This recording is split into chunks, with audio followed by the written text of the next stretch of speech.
As some of you may have already heard, the world's first PS3 mod chip has been released, the PS Jailbreak. You can purchase this from modsupply.com and other listed distributors. The device basically opens up the doors to being able to play third-party applications on the PS3, such as the backup manager provided by the Jailbreak team. You'd also expect a host of other homebrew applications to slowly appear over the coming months to years. It'll basically turn the PS3 into something similar to the old Xbox, which was an open platform, and today is still used as media centers and much more. The backup manager itself at this stage will allow you to make backups of your original games onto your internal PS3 hard drive or an external USB hard drive, flash drive, and play them from there. Do note that you won't be able to make backups of Blu-ray movies or DVD discs, just your original PlayStation 3 games. Now here we have the dongle itself. It comes in the packaging like this. There's no soldering involved with this device whatsoever. There's no opening up your console and voiding the warranty.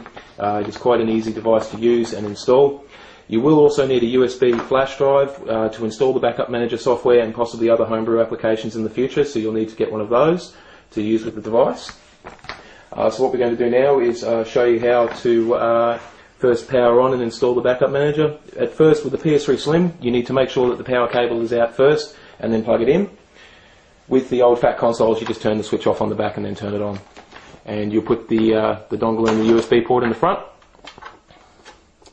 and then press power and eject really quickly.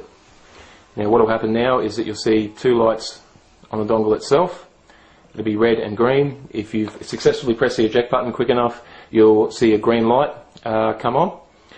If you see a red light, it means that you need to repeat the process again. And there we go, we have the green light. So now what we're going to do is insert the USB stick into the console and load in.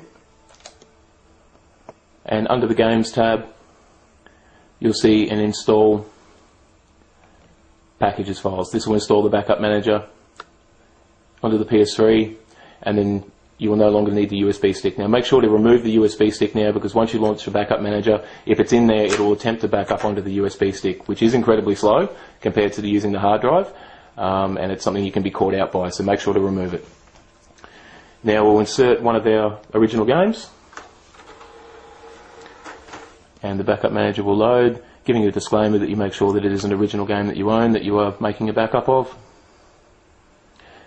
You'll see it display on the screen. You press the O button to initiate the backup. Once again, a disclaimer to acknowledge that it is your own original game. And the percentage is kicking off. Now, as you can see, we're already up to 3%. It's only been a couple of seconds. The speed can vary depending on the game. Most of them can be blistering quick. Some can be around 10 minutes. Some do take a little bit longer because they're quite large, but once again, it is quite a quick process and quite easy to do. So we won't bore you with sitting there waiting to go to 100%.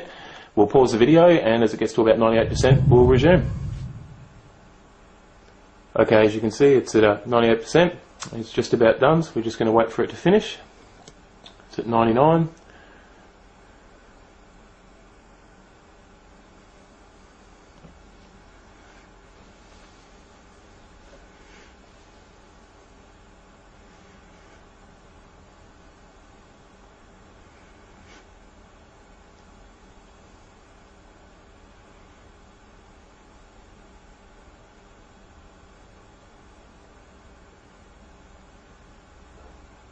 And it's done. Now you'll see there's two logos there. One's the top, the disc that's in the machine. The bottom one is the one that's actually been backed up onto the hard drive. So what we're going to do now, just to prove that it's loading off the hard drive, we're going to take the original out and put a different one in.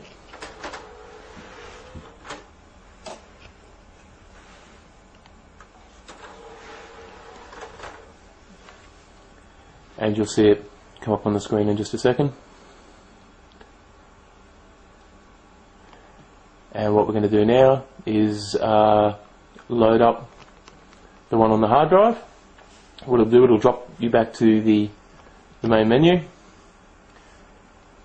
where it'll appear as a disk to load. You go up and load in.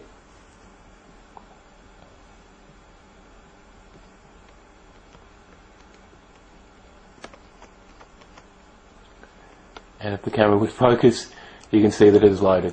So that's our first test and demonstration of the PS jailbreak. We're quite excited about the product. I think it's going to have a lot of development done for it. There's going to be a host of homebrew and useful applications developed for the PS3 now. It's really going to open up the door to sort of treating your PS3 a little bit more like a computer rather than a machine where you sort of get told what you can use. So you can probably expect a great homebrew community to be developed for the machine, and possibly other devices such as this coming along. So that's our presentation of the PS jailbreak. If anyone's got any questions, they can email through to us anytime at sales@modsupply.com, and that concludes our video.